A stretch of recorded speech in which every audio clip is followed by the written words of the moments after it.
Is Xbox mounting a comeback? Could be.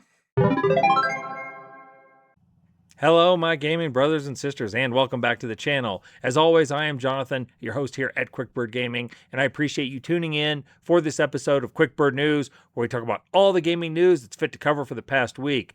This episode is going to cover the news from April 19th to April 25th, and we got a whole variety on tap today. We got a whole bunch of news about different subjects. We have 4 games that have hit sales, milestones, and peaks, and that's all really cool information.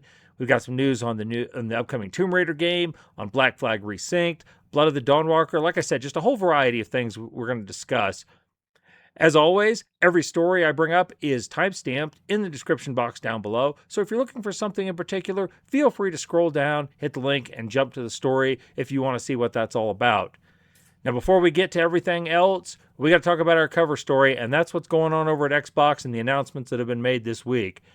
And while some of it is looking better, I'm not entirely convinced yet. Okay, I'm going to start with this gamesindustry.biz article from Tuesday the 21st. And I picked this one because it kind of encapsulated all of the stuff that happened early in the week, and it kind of summed it up the best. Microsoft cuts Game Pass pricing and removes Call of Duty as day one launch title in response to a lot of feedback. Price drops from $29.99 to $22.99. New Call of Duty releases to be added about a year post-release. Change does not fully revert the most recent increase. I think that's kind of a key point to take away from this, that the prices, and I will cover that in a minute, did not quite go back to what they were last year before the October hike. It says Xbox has confirmed it's reducing the price of the top-end Game Pass subscription, will no longer include new Call of Duty releases on day of release. Okay, and this came out, they said, yeah, they're going to drop it from $29.99 to $22.99, while PC Game Passes reduces from $16.49 to $13.99. Okay, and it says new Call of Duty games will be added to Game Pass Ultimate PC Pass during the following holiday season about a year later. The cut does not fully reverse the 50% price increase the company enacted in October 2025, before which the service cost $20 and $11 for those subscription services. So the prices are still higher, they're less, but don't forget they have still jacked the prices up. And the rest of this talks a little bit more about the financial elements of it, about how the services revenues are down year over year, and the fact that Microsoft's been under scrutiny for $75 billion purchase of Activision Blizzard, which hasn't panned out yet. So they made that move. And then later this week, we had some further news. I'll go to this IGN article from Friday the 24th. Xbox unveils a stylish new logo with a return to its classic green. And let's see. The logo was revealed last night on social media, which would have been Thursday night, following the release of a new mission statement pinned by Microsoft's gaming boss, Asha Sharma, and exec Matt Booty. And then that shows a comparison of what the two logos looked like before, the old on the left and the new on the right. This is not a big deal. I think it's mostly more of an appeal to nostalgia and marketing to kind of harken back to the days when Xbox was a more powerful entity in the console space, having that green logo, which kind of was funny. We had some responses here where "We are so back," Greenheart wrote the official account for Mountain Dew, and Xbox replied, "Look at us, just two green friends." Green wrote the gaming brand Razer. Green goes good with it. Green goes good with everything. So people are having fun with it, and that's none of that really matters in concrete terms, but it is a sign of a little more positivity, that maybe they're thinking ahead and they're trying to be optimistic about the future, which there's nothing wrong with that. Now, also, that came out late this week, I'll go to this GameSpot article also from Friday the 24th. Are Xbox exclusives coming back? Here's what Xbox CEO Asha Sharma had to say. And said she discussed her feelings. She wants to make the right decision, not the fast decision. We'll take a data-driven approach and a strategic-driven approach, and we'll look at our principles and make some calls. That's all kind of corporate gobbledygook. It basically means they're undecided. They'll try and figure it out.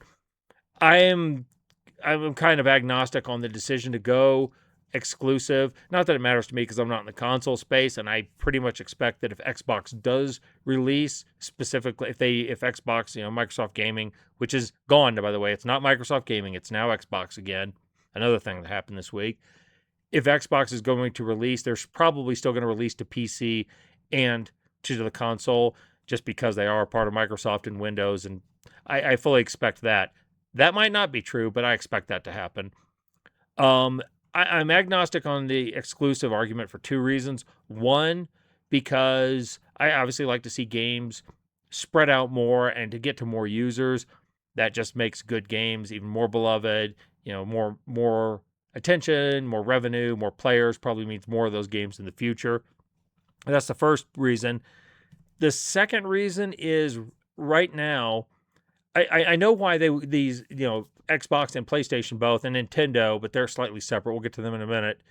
Xbox and PlayStation they want to have some exclusive games because I think they're under the belief that exclusivity drives hardware sales. And while that might have been true 7 to 10 years ago, I'm not sure it's going to be as prevalent now. And I've kind of outlined this in other areas. For one, the economy is just not as great. People don't have as much disposable cash. Two, the hardware requirements, the cost have all gone up quite a bit. And I don't think as many people are going to be able to make the decision of, I want a PC and a PlayStation and an Xbox. They're going to say, I have to get this or that, because they're just not going to be able to afford it, on top of the games too, costing what they cost. So I just don't see this driving as much. The real reason for that is that neither Xbox or PlayStation, for that matter, have a good enough group of games at the moment to drive those console sales. You just don't have must-play games on these systems that are going to get people to exert money on a console.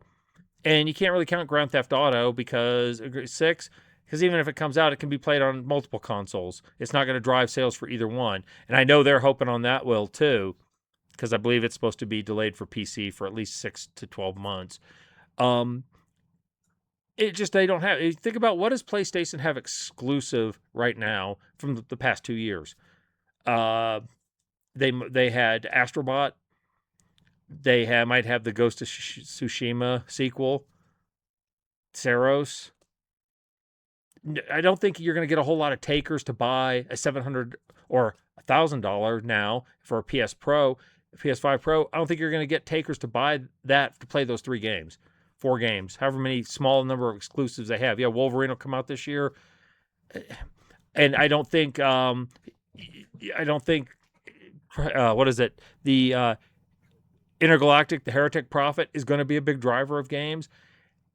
Now, I just don't think they have enough on their side. Now, on Xbox's side, since we're talking about Xbox, I think they're actually ironically in a better position to go exclusive with the studios they have under their umbrella.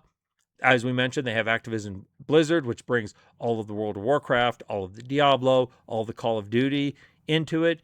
They have Bethesda. If Bethesda can get off their fat asses and actually make a game, you have the Fallout and the Elder Scrolls series. You have Obsidian, who is still making some games. You have the Forza series. You could actually potentially develop a pretty good array of games with the studios that Microsoft has under, but just don't think they have any. We're going to go look here and see what games came from Microsoft Studios in 2025.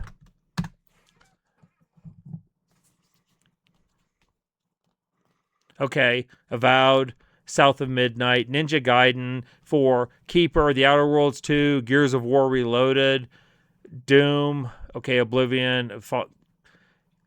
Look, nobody is going to be buying a console to play this, I don't think. I just don't think this is enough. Maybe it is. It's ironically, I think it's a better lineup than Sony's, but I just don't know if it's enough. There's no game on there that's a gotta have game. So I'm just curious if this idea of exclusivity is going to pan out for them. Now, I'm going to just get back to the beginning here. Wow, these screens are really bright. I need to go to night mode when I'm doing this, just to spare the glare on my face. We're going to see how this works out for Microsoft. I'm not 100% certain that they can pull out of this in time. I think these moves, at least on the surface, are probably good moves for them to cut the price, even if they didn't cut it back to the original, to try and be more aggressive with their marketing about we are Xbox and not Microsoft Gaming, to consider getting away from exclusives or getting away from sharing their games to all consoles. I don't think these are necessarily bad moves, but I just don't know if it's going to be enough. However, optimism is a thing. It's a good thing. I guess we'll see what happens. And again, as I've said in the past, I'm a PC player. That I don't play on a console, so I'm really kind of watching this from the back of the room. I mentioned we talk about Nintendo, which I didn't. They're a whole separate ecosystem because of the nostalgia built around their franchises than Xbox and PlayStation. They're not. These two are not really as invested in their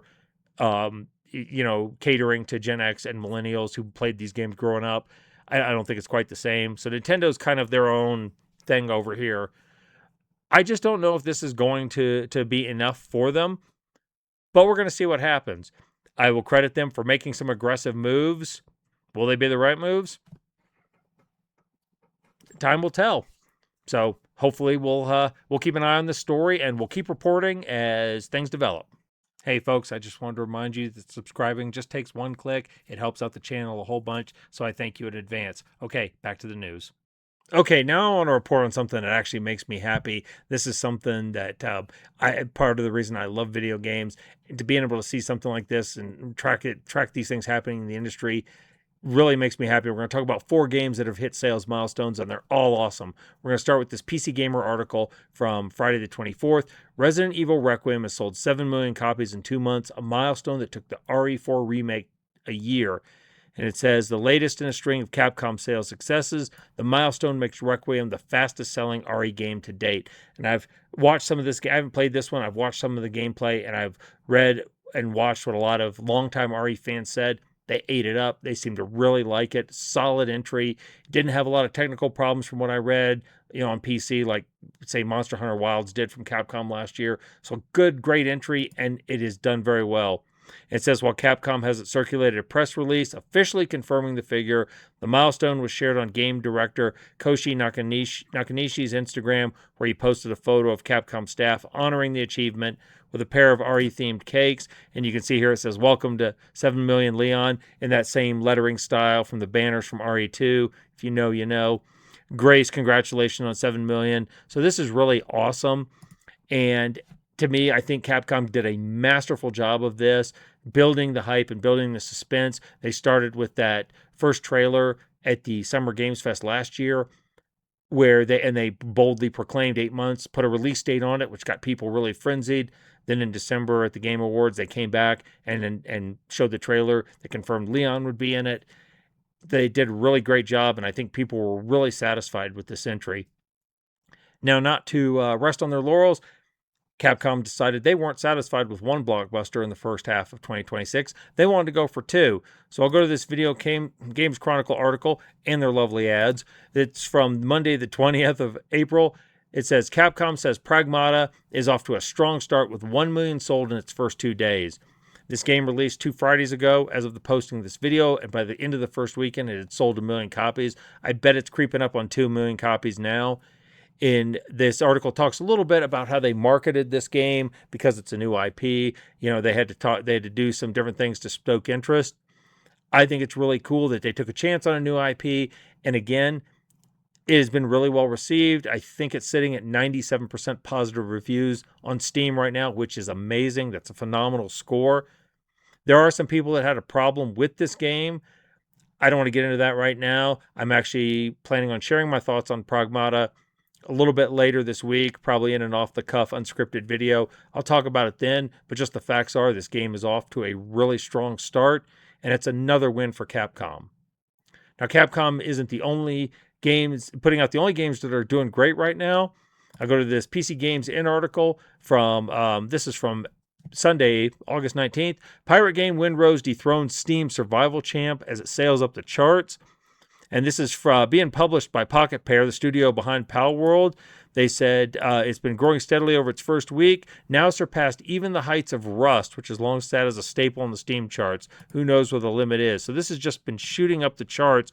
And as we scroll down the article, they update it and say, as of Sunday, April 19th, it has climbed even further, reaching a player concurrent peak of 202,000 players, and Kraken Express has confirmed that the game has reached 1 million total sales. Now, bear in mind, this game is only in early access still, and it's already, in the first couple weeks, hit 1 million sales. From a small indie studio. It has bigger developer behind it, but a small AA at best studio, 1 million sales in a couple weeks, and that's great for them. Now, it's not just current games that are doing great and still hitting milestones. We'll go to this Games Radar article. This is from Thursday, the 23rd. Clair Obscur Expedition 33 sells another 3 million copies during its undisputed Game of the Year sweep as total sales top 8 million, only a year after the Sandfall RPG launched. Now, if you remember Sandfall, this is their first game that they put out. It's largely made up of expatriate Ubisoft devs.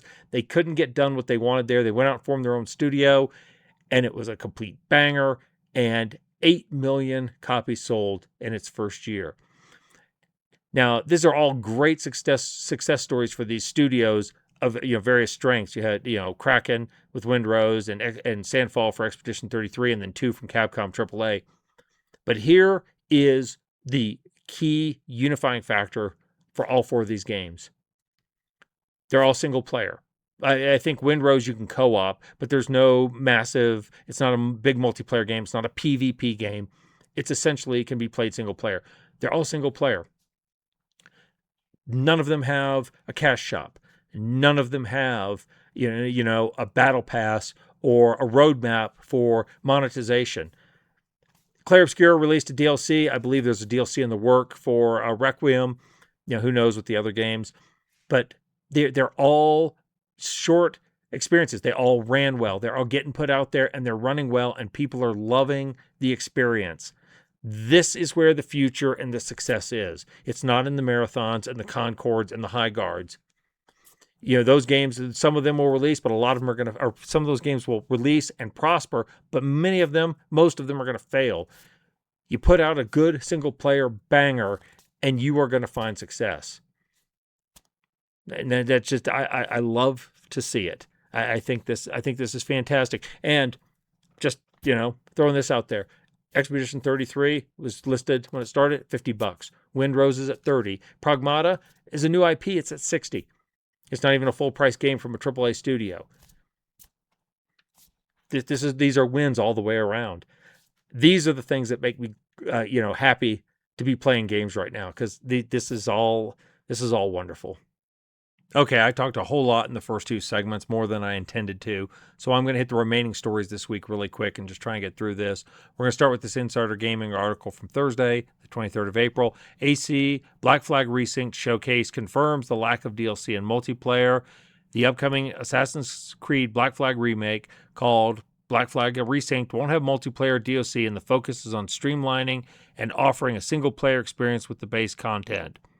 So it said, it announced and revealed many things, but one of the features that stood out above the rest will be a pure story-driven adventure. They want to focus on Edward Kenway's original adventure and nothing else, with no both multiplayer or DLC and in the game. So essentially, they say they're trying to concentrate on the single-player experience. Kind of dovetailing into the last segment. Maybe you can't teach an old dog new tricks. Though this is Ubisoft, so I still expect this to be monetized right up the wazoo. But we'll see. So for now, they say they're concentrating on the single-player experience. Assassin's Creed Black Flag Resynced is going to release, or scheduled to release, on July 9th. So we'll see if it sticks to schedule. We'll know soon enough. That's really only about 12 weeks away. We'll know soon enough how well it goes. So anyway, if you're interested in this game, it's coming soon. And it looks like it's going to be a single-player experience as well. So fingers crossed. We'll see what happens. Okay, next I want to go to this Game Rant article from Wednesday, April 22nd. The next Tomb Raider game might get delayed into 2027. A new report circulating online suggests that Tomb Raider Legacy of Atlantis may be delayed to 2027. Currently in development by Crystal Dynamics and Flying Wild Hog. There's a studio name. Legacy of Atlantis is a remake of the original 1996 game. Got its first reveal at the Game Awards 2025 and has been generating buzz for the industry. Crystal Dynamics had reportedly been targeting a 2026 release for Tomb Raider Legacy of Atlantis to coincide with the franchise's 30th anniversary. Okay, however, that may not come to pass at all. And it said in a recent episode of Tombs Tea and Trauma podcast, the co-host Tiger Thrills has claimed that one of their sources suggested that Tomb Raider Legacy of Atlantis has been delayed to 2027. No reason behind the delay has been given, but the source also suggests a new trailer for the game could arrive in June 2026, which is when the Summer Game Fest is scheduled, so maybe there, revealing the rumored release February 12th, 2027. Now, obviously, this is a kind of a trust me bro moment, unnamed sources. However, this game at the Game Awards last year in 2025, they said it would be coming out in 2026. We've had very little information, no updates. There's been no release date given. And here we are in April and there's been no release date. So they're kind of running out of time unless they want to shadow drop it, which I can't imagine they would. Kind of running out of time for them to get this out this year, which would probably means that the follow-on game, the Tomb Raider Catalyst, which was going to be the first completely new entry in the IP, like I said, this one is a remake of the original game. That would probably get pushed off as well if that happens, which means that they would have their 30th anniversary without having a game to release, which is kind of a missed opportunity. But if they're going to take that time to get to polish the game and get it right, that's better than releasing it broken. So I wouldn't say this game is by any means in development hell yet. We don't even know if this is true, but I guess we'll find out. When the Summer Games Fest comes, I expect we'll get more information then. So anyway, something to keep an eye on. Okay, this is a follow-on to something I reported on a week or two ago, that a source had come out saying that Amazon's Mass Effect show was specifically going to be written to appeal to non-gamers. Now, this article from Eurogamer from Tuesday the 21st says Amazon's Mass Effect TV team wasn't actually ordered to rewrite script and make them more appealing to non-gamers. Despite earlier reports, it turns out no, the TV team wasn't asked this. Okay, earlier this month, the report stated that Amazon's new head of global TV, Peter Friedlander, had asked to read the scripts of all in development projects before awarding. Okay, this may not have been exactly the case. So, in responding to a follower on Blue Sky who asked outright if reports that Mass Effect was being rewritten to appeal with those unfamiliar with the games it's based on, writer and executive producer Daniel Casey replied, "So I can't talk about the specifics of whatever I'm writing, but for whatever it's worth, that article caught me off guard just as much as you." He says that I don't know where that non-gaming audience's quote came from or whom even may have said it. However, at no point has that been said to him. What does that mean? I don't know. That's not a complete denial, just I haven't heard it. We live in such a cynical era, it's really hard to know what the ground truth is. This may have been said. They saw the backlash and went, oh crap, we better not do this. Somebody higher up above tried to talk some sense into them. It may have been complete bollocks from the beginning. There's just no way of knowing. I guess we won't know until we actually see the product. And that's just kind of where we are. It's just so hard to make judgments anymore until we get it in front of us. So anyway, I just wanted to update because I had reported on this before. That may not be the truth, but I hate to say it because I say it so often, but we're going to have to stand by and just see what happens. Okay, it's time for more leaks, and this Game Rant article from Saturday the 25th has a pretty good one. Rumor, Steam controller price leaked online. Now, for anybody who's unaware, Steam is getting ready to release their own quasi-console or console quasi-PC hybrid looking doohickey thing called the Steam Machine, and there's been some buzz about it. It's kind of come and gone with the prices of RAM and PC. When I say come and gone, the hype over it I think is kind of come and gone with the prices of RAM and memory and storage and everything. And not a whole lot of information is out, but now it appears we have a rumor for the controller, and there's a look at it. And they said what appears to be an accidentally leaked video showcasing new Steam hardware device YouTube channel Techie Talk uploaded a full review of the Steam controller, stating its price tag excuse me, will be $100 US.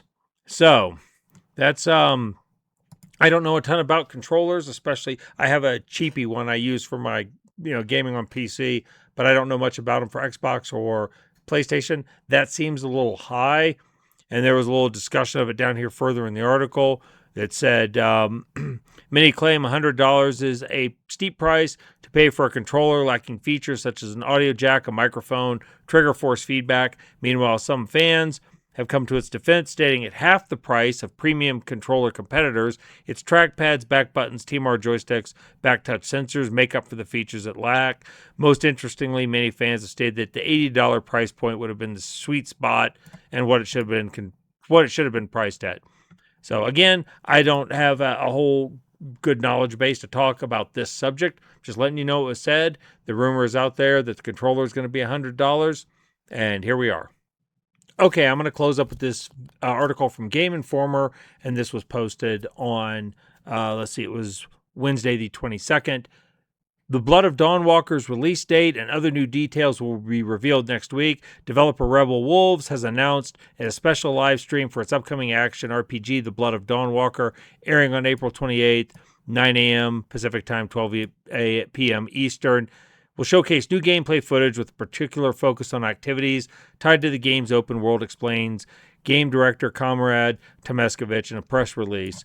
And it also debut a new story trailer and so on and so forth. It was first teased in 2022 as an open world action RPG set in 14th century Europe. And basically, it is about the players controlling Cohen, a player who becomes a vampire-esque creature called a Dawnwalker. And it's this is being developed by former CD Projekt Red devs from that worked on Witcher 3 and Cyberpunk 2077. This game has actually a lot of hype behind it, from RPG fans. There's a lot of interest in it, and I don't remember if it's supposed to be out this year or next year, but a lot of people are paying attention. So I'm going to try and tune in to that, watch that stream if I'm able to, and check it out. If you're interested in this game, be aware we're going to get some more information on Tuesday as of the posting of this video. So like I said, check it out. Okay, that's a good place to wrap this one up. So I'm gonna knock it off now. If you enjoyed this content, please consider leaving a like on the video. Drop a comment down below. Let me know what you thought about any of the stories I covered here today. If you think I missed a major story, let me know that too. I don't mind if you disagreed with any of my takes. That's fine. I just like to talk about these things. I like to talk about games, and I never get offended. I do read all comments and try to answer as many of them as I can. So appreciate that in advance. I will be back next week with more news. We'll touch up any of these stories if we get any further developments, especially on Xbox. And in the meantime, like I said, I'm going to try and do up my thoughts on Pragmata and post that. I still need to finish my collectibles run through Tomb Raider 2013. I have it done. I just need to finish editing it and getting it posted. And I'm working on my next How Does It Play Today videos. I think that'll be a crowd pleaser too. So it's a lot going on. I got a new book out. By the way, check the link in the description if you're a fantasy fan, and go to my author page and see if there's anything you might like. Otherwise, I will be back next week with more Quickbird news. We'll pick this up again then. Thank you for tuning in. You all go out there, you live your best lives, and you all stay gaming.